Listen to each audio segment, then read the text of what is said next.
আল্লাহ রহম করো। বাড়াবাড়ি করে লাভ নেই। ফেরাউন ডুবে গেছে, আপনিও মরে যাবেন। ফেরাউন টিকতে পারেনি, আজ সমাজ টিকতে পারেনি। একটু নিজেকে জিজ্ঞাসা করিয়েন যে আমার কাজটা কেমন হচ্ছে, কথাটা কেমন হচ্ছে। আর আপনি এইগুলো করে কয় জায়গায় ঠেকাবেন, কি ঠেকাবেন, কি করতে পারেন আপনি? সম্মানিত দিনী ভাই বোন, ভুল সিদ্ধান্ত থেকে তওবা করে ফিরে আসেন, মানুষকে সম্মান করার চেষ্টা করেন। এখানে ঠেকাতে আসছেন কেন? আগে তদন্ত করেন যে আব্দুর রাজ্জাক সাহেবের নামে যে অভিযোগ আছে সেইটা কি। 31 বছর আমি কোনোদিন সরকার বিরোধী বক্তব্য দিইনি। আবার বললাম আপনাকে,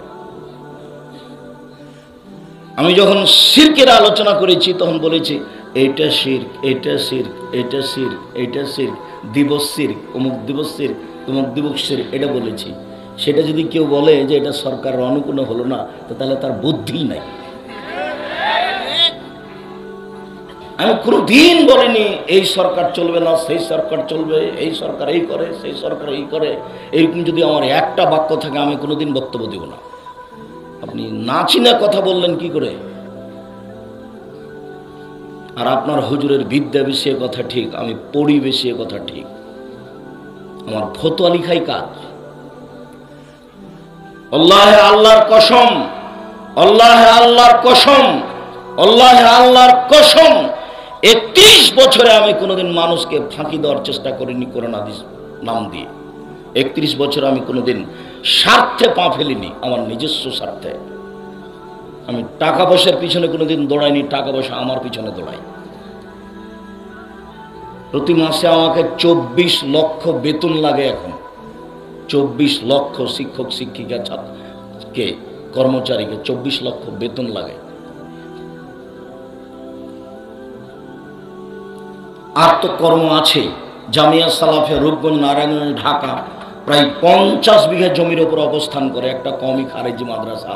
50 বিঘা জমির উপরে। এই যে আপনার বাড়ির পাশে যেটা আছে ডাঙ্গিপাড়া, এটা 25 বিঘা জমির উপর অবস্থান করে। এখানে 2000 ছেলে, 850-900 মেয়ে, সব ভিন্ন ভিন্ন জায়গায় থাকে, খায়। আপনি কি এমন করেছেন জাতির উপকার যে আপনাকে এত বড় পদক্ষেপ নেওয়া লাগে? আমার কাছে আছে 350 ইয়াতিম আর 500 অসহায় ছেলে মেয়ে আছে।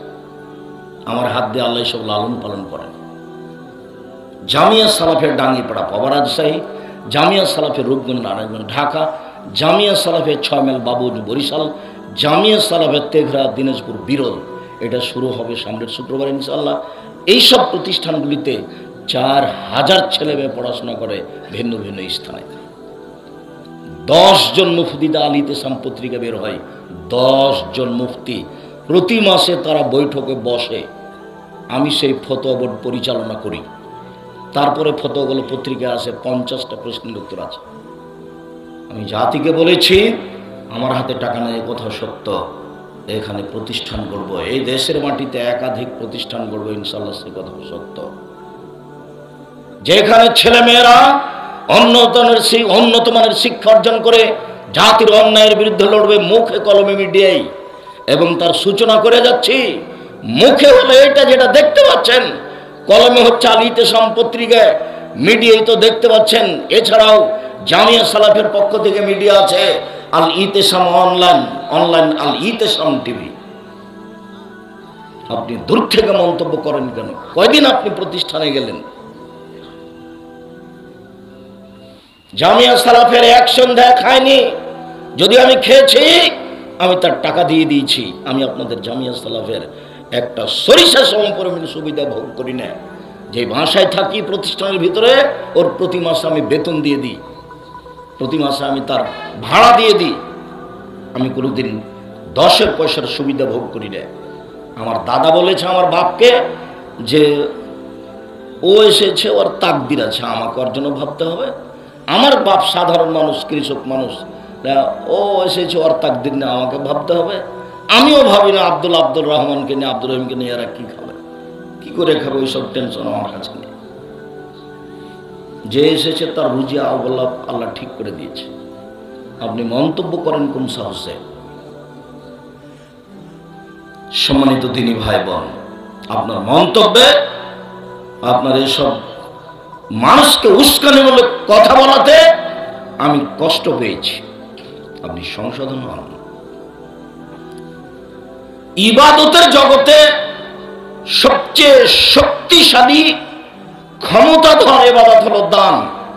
পৃথিবীতে দানের চেয়ে শক্তিশালী ক্ষমতাধর পাওয়ারফুল ইবাদত নেই, সেটা হলো দান। দানের মতো শক্তিশালী ইবাদত পৃথিবীতে নেই।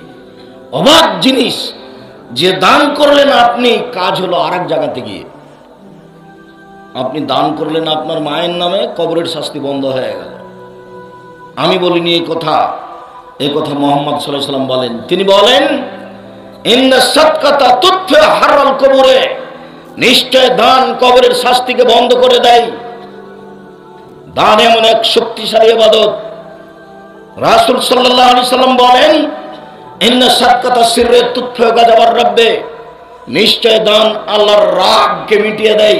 আপনি পাপ করেছেন, আল্লাহ জাহান্নামে দিবেন সেজন্য অপেক্ষা করছেন, আপনি দান করলেন, সেটা মিটে গেল, হারিয়ে গেল। তিনি বলেন, ইন্না সাদকাতা তুতফিল খাতিয়াতা কামা ইতফুল মাউন নারা, নিশ্চয় দান মানুষের পাপকে মিটিয়ে দেয়, পানি যেমন আগুনকে নিভিয়ে দেয়। আমি অনুবাদক, এই ছেলে, আমি এখানে কানে শুনতে পাচ্ছি, তুমি শুনতে পাও না? আমাদের যারা এইসব দায় দায়িত্ব নিয়েছে সব ছেলেরা কোথায়? পাশে পাশে কোনো মানুষ যেন চলাচল করতে পারে না, হাঁটে।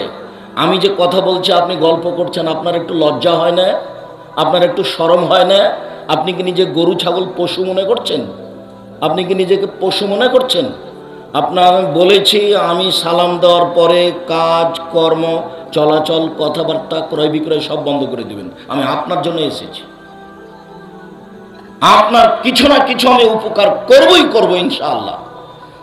আমি সালাম দেওয়ার পরে আপনি কোন লজ্জায় কথা বলেন, আপনি কোন শরমে কথা বলেন? আমি আপনার জন্য এসেছি।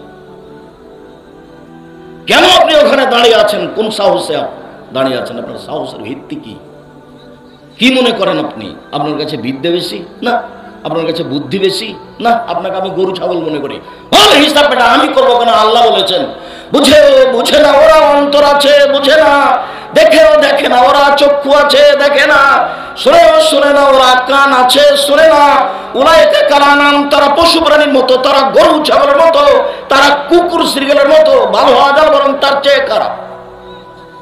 তোমার বাপ কুকুর শ্রীগলের চেয়ে খারাপ। আব্দুর রাজ্জাক সাহেব, কষ্ট দিবেন না, আপনাকে খুব ভালোবাসি, আমার কষ্ট দেওয়ার কিছু নেই।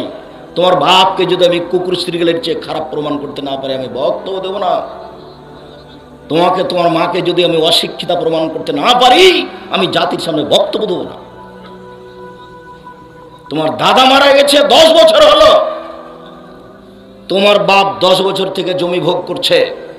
তোমার বাপ পাবে জমি সকালে, আর তোমার ফুফু পাবে জমি বিকেলে, এরকম না একসাথে?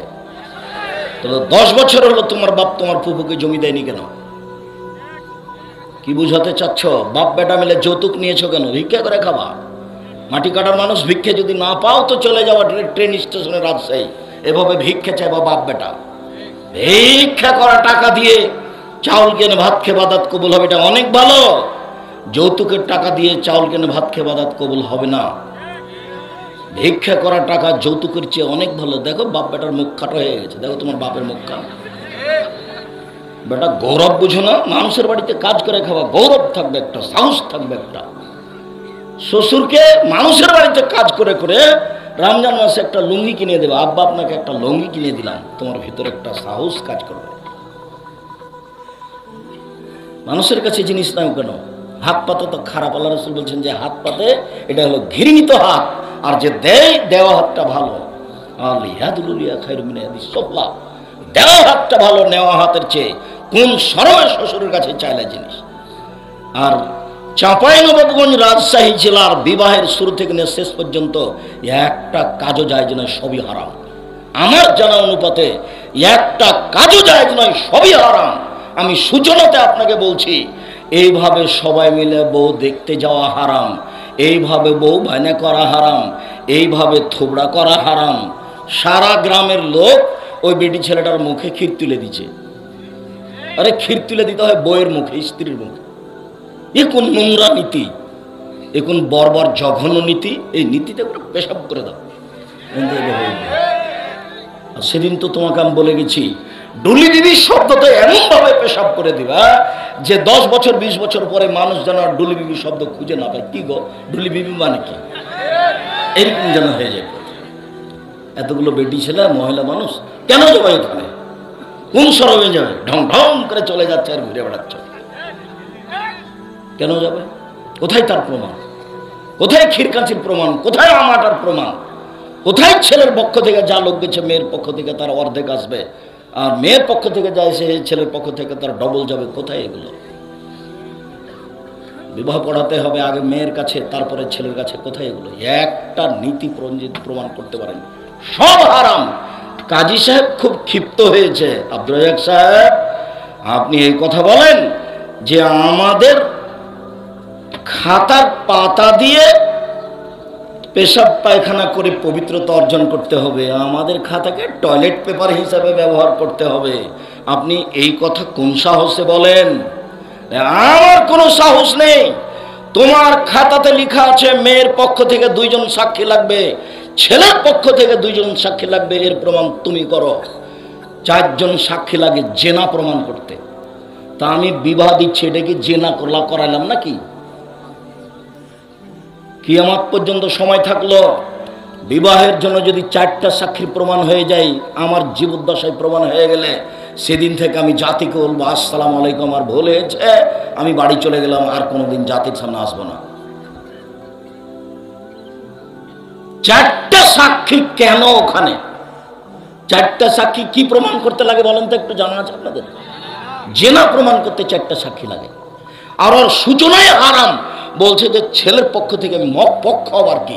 আল্লাহ নবী বলেছেন যে একটা বিবাহ জায়েজ হওয়ার জন্য 2 জন মানুষ লাগে। সেখানে পক্ষ নেই, লাগবে বাপ আর লাগবে 2 জন সাক্ষী। তিনি বলেন লা নিকাহ ইল্লা বিওয়ালিন, বাপ ছাড়া বিবাহ হয় না। উকিল বাপ হারাম, উকিল বাপ হারাম। চট্টগ্রাম, সিলেট, বরিশালে সেদিন থেকে উকিল বাপই বাপ। ওই মেয়ের বাড়ি, এখন ওটা মেয়ে, ওই বাড়ি বেড়াতে যাবে, মেয়ে আবার ওকে বাপ বলে ডাকবে, ও বাপের বাড়ি যাবে। অবাক কথা, উল্টে গেছে পৃথিবী। সেদিন থেকে যে আসল বাপ ছিল সে নাকি বাদ পড়ে গেছে।